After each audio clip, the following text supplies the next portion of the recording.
Hello बच्चों, let's read the question. The question says directions in the following question. A statement of assertion is followed by a statement of reason. Mark the correct choice as option 1, both assertion and reason are true and reason is a correct explanation of assertion. Option 2, both assertion and reason are true but reason is not a correct explanation of assertion. Option 3, assertion is true but reason is false. Option 4, assertion is false but reason is true. Assertion statement: each anther has 4 lobes and 2 chambers. Reason statement: a sterile stamen is called staminode.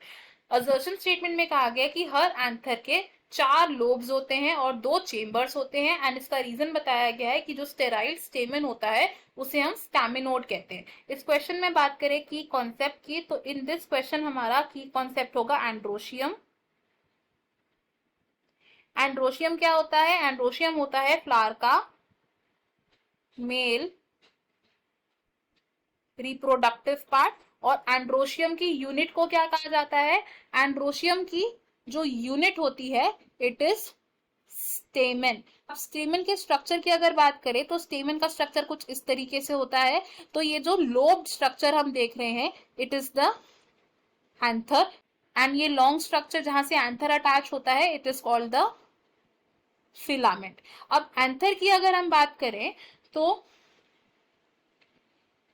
Anther होता है एक bilobe structure, यानी कि इसके क्या present होते हैं? 2 lobes present होते हैं और ईच लोब में प्रेजेंट होते हैं 2 चेम्बर्स.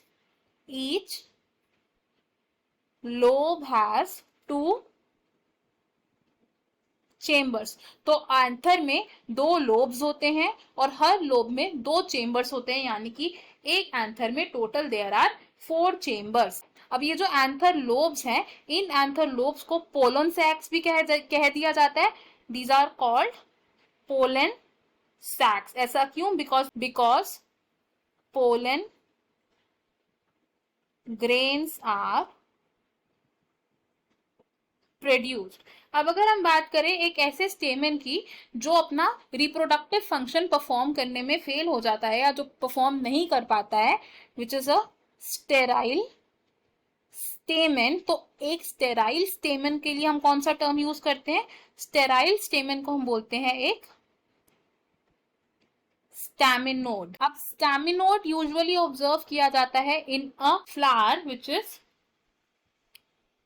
केसिया which belongs to the family Caesalpinioideae. तो केसलपिनोडी के मेंबर केसिया में एक स्टैमिनोड पाया जाता है. तो अगर हमने असर्शन और रीजन स्टेटमेंट देखे, इसमें से हमारी जो असर्शन स्टेटमेंट है वो फॉल्स है बिकॉज एंथर के 2 लोब्स होते हैं एंड हर लोब में 2 चेम्बर्स होते हैं फर्दर. एंड जो रीजन स्टेटमेंट है हमारी वो करेक्ट है बिकॉज स्टेराइल स्टेमन को स्टेमिनोड कहा जाता है. तो अकॉर्डिंग टू द ऑप्शन हमारा करेक्ट आंसर है ऑप्शन 4.